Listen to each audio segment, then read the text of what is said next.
லிங்க்ல எது ஒரிஜினல் உங்களால கண்டுபிடிக்க முடியுதான்னு பாருங்க.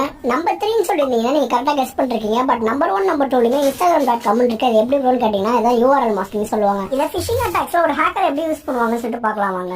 இதை என் மொபைல்ல இருந்து உங்களுக்கு டெமான்ஸ்ட்ரேட் பண்ணி காட்டுறேன். டெர்மினல்ஸ்ல வந்து நான் இசட் டூல் யூஸ் பண்ணியிருக்கேன். இங்க வந்து நான் இன்ஸ்டாகிராமோட லாகின் பேஜ் நான் செலக்ட் பண்ணிக்கிறேன். செலக்ட் பண்ணிட்டு லோக்கல் ஹோஸ்ட் செலக்ட் பண்ணிக்கிறேன். இது லோக்கல் நெட்வொர்க்ல மட்டும் தான் ஒர்க் ஆகும். ஓவர் தி இன்டர்நெட் யூஸ் பண்றதுக்காக நான் சர்வியை யூஸ் பண்ணி ஒரு லிங்க் ஜெனரேட் பண்ணிக்கிறேன். இந்த லிங்கை பார்த்தாலே தெரியும் இது ஒரு ஃபிஷிங் வெப்சைட் மாதிரி இருக்குன்னு சொல்லிட்டு. சோ இதை URL மாஸ்கிங் யூஸ் பண்ணி நம்ம ஒரிஜினல் வெப்சைட் மாதிரியே மாத்திக்கலாம். இதுக்கு நான் ஃபேஸ் ஐடின்னு சொல்லிட்டு ஒரு டூல் யூஸ் பண்றேன். டைரக்ட்லி குள்ள போயிட்டு அந்த டூல் இமேஜ் ஸ்டாப் பண்ணிக்கலாம். நம்ம ஃபேக் லிங்கை கொடுத்துட்டு என்ன டொமைன் வேணுமோ அதை மென்ஷன் பண்ணிக்கலாம். நான் இங்க instagram.com மென்ஷன் பண்ணிக்கிறேன். அடிஷனலா நம்ம இங்க கீவேர்ட்ஸும் கொடுத்துக்கலாம். இங்க நான் வந்து ஃபன்னி ரீல்ஸும் கொடுத்துக்கிறேன். அண்ட் லிங்க் ஷார்ட்னஸ் யூஸ் பண்ணி இது ஒரு லிங்க் ஜெனரேட் பண்ணி கொடுக்கும். அது பார்க்கிறதுக்கு கொஞ்சம் ஒரிஜினல் லிங்க் மாதிரியே இருக்கும். அண்ட் இதை எப்படி ஐடென்டிஃபை பண்ணலாம்னா இந்த லிங்க் நீங்க browserல ஓபன் பண்ணீங்கன்னா வேற வெப்சைட்டுக்கு ரீடைரக்ட் பண்ணி வரும். சோ இத வச்சு நீங்க ஐடென்டிஃபை பண்ணிடலாம். பட் இத நோட்டீஸ் பண்ணாம நீங்க யூசர் நேம் அண்ட் பாஸ்வேர்ட் போட்டீங்கன்னா இத கலெக்ட் பண்ணி இசட் ஃபிஷர் வந்து நம்ம டெர்மினல்ஸ்ல டிஸ்ப்ளே பண்ணும்.